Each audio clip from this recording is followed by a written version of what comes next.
It's time to trace our shapes. I do this a little differently than Lori Holt and Riley Blake intend, mostly because I don't want to have to waste a lot of interfacing, and I don't want to have to cut out a whole ton of rectangles.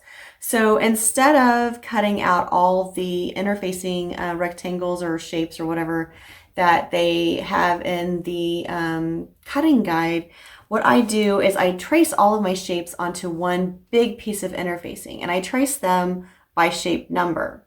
So what I've done for the bloom quilt is I went through and I made a list of all 24 shapes, and I went through the cutting guide and I wrote down how many of each one I need of each shape. And then I also put on here like the size of the fabric they're intending for me to cut.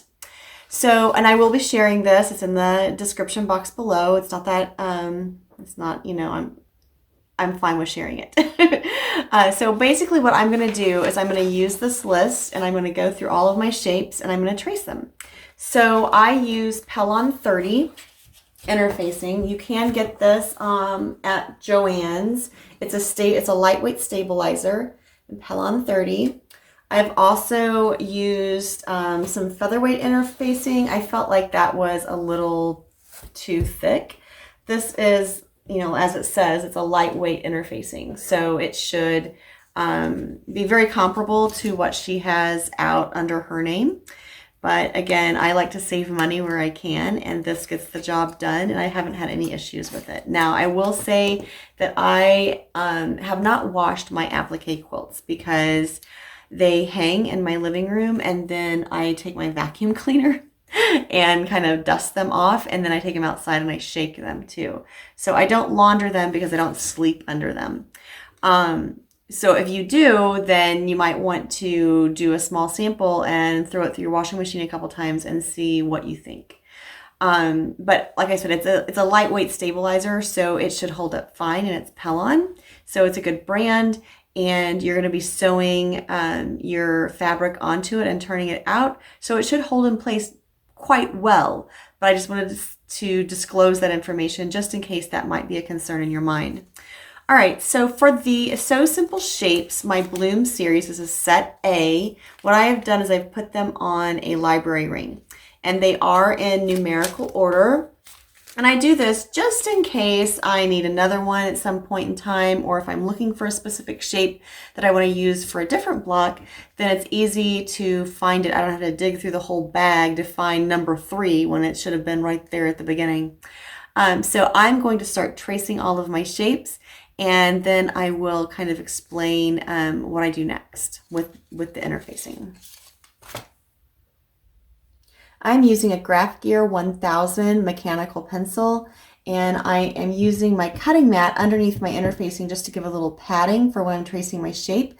I just found that if I try to trace this on my wooden tables or desk, that it doesn't, it's not as smooth. So if I have the mat underneath it, then I have a much better result. And when I'm tracing onto the interfacing, which I know you can't see that right now, give me 1 minute. When I'm tracing onto the interfacing, I just hold my shape in place and draw around it. Now, since I know that I need a seam allowance for both this shape and the next, I leave about 1/2 inch to 3/4 of an inch between each one. And that way I know that when I go to cut these out, that I will have plenty of interfacing for both seam allowances.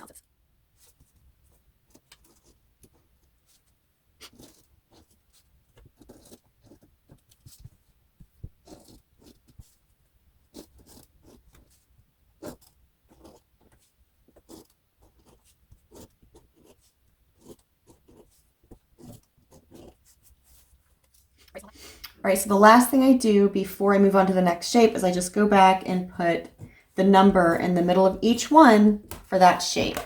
And I just go ahead and I just trace them before I number them, just because I found it's quicker just to do like that. So now anytime I need an A1, they're right here.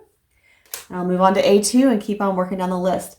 There are 150 shapes in the Bloom quilt, so I have some tracing to do.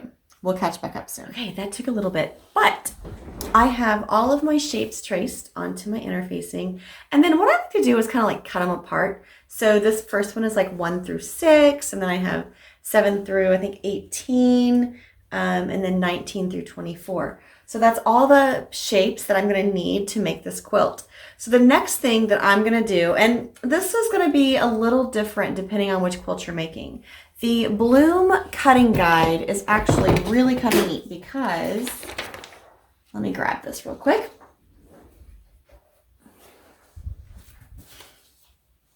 All right, so it gives you a breakdown for each one of these blocks. So it tells you on block 1 that I'm going to need 1 of A3, 5 of A21, and 2 of A17, plus a stem. Now, I went through all of the blog posts and figured out how long each stem was supposed to be.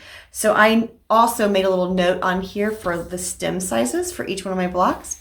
So what I'm going to do next, I'll cut the interfacing shapes apart, put them in each bag, and then all I have to do is cut the fabric, and then I'll cut the stems as I go along, and we'll be ready to go. Hey, thanks so much for joining me for this video. I really appreciate you tuning in and playing along with my little games I play. So I will see you next time, and until then, happy stitching.